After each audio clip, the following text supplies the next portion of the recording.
LTTA in Athens was an amazing experience.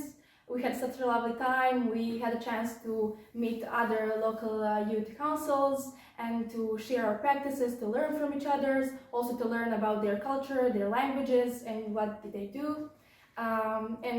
We also learned a lot about SDGs and through different activities.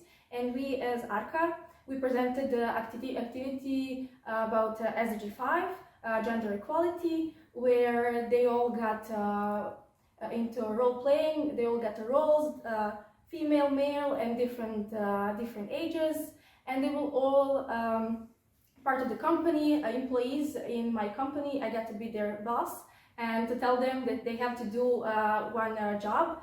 They all do the same job, but in the end, they will all get paid. So I told them what to do, and in the end, I gave them their wages in the end. And they all got different wages regarding their gender and also their age. So it was fun to see their reactions. Somebody complained, somebody got realized their own privileges, and after that we had a discussion. What happened? Why they got different wages, different pay. We learned about gender pay gap, how to break, what is the glass ceiling, how to break it. We heard about different practices in different countries. We shared our own experience and what can we do to actually reduce the gender pay gap and why it actually happened. Hello everyone. One of our next activities as Arka was for the SDG 17 goal, Partnership for the Goals. In our activity, we had the model of the UN conference in the UN headquarters, where we had the representatives of countries that had different opinions on the topic of how to implement the Agenda 2030 with the help of youth.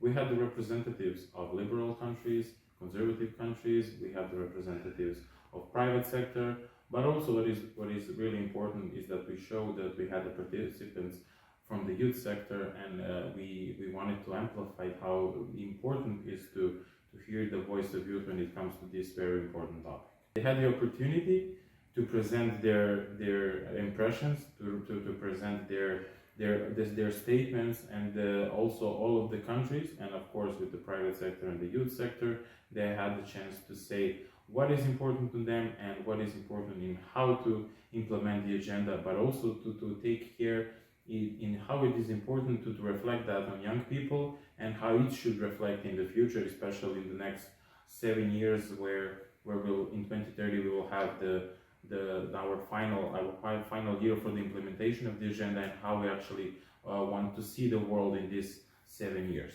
So this is one of our activities, and it was very much important to see how young people are thinking, but also how people from other countries are thinking when it comes to this very important topic. The debate was very fruitful. We had very interesting opinions, and everything that happened during the debate was really interesting. So we believe that with this kind of activities that we could have, and letting the young people see that their voice can be amplified and that can be heard, it's really important, and we believe that this is one of the ways how we can actually go forward, and that youth as a very important topic and a key player in this topic can have a very big role. The experience in Athens was wonderful. I met new people, and I learned new facts about Greek culture and social development goals. Our SDG also was 11, Sustainable Cities and Communities. And our activity was that young people draw one city, and after that we gave them some rules. For example, they were people with special needs, and after that they changed these cities.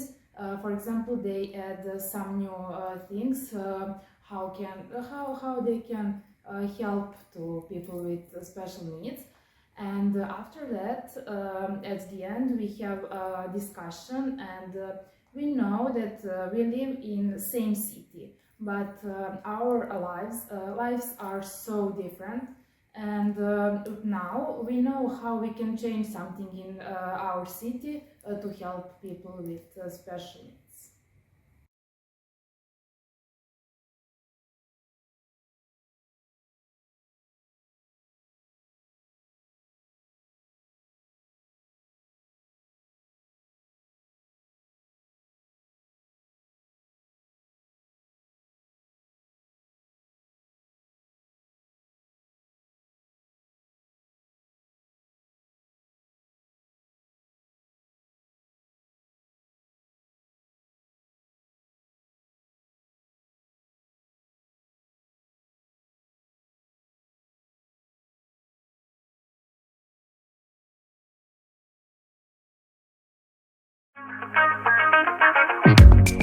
Have the strangest feeling, don't know what to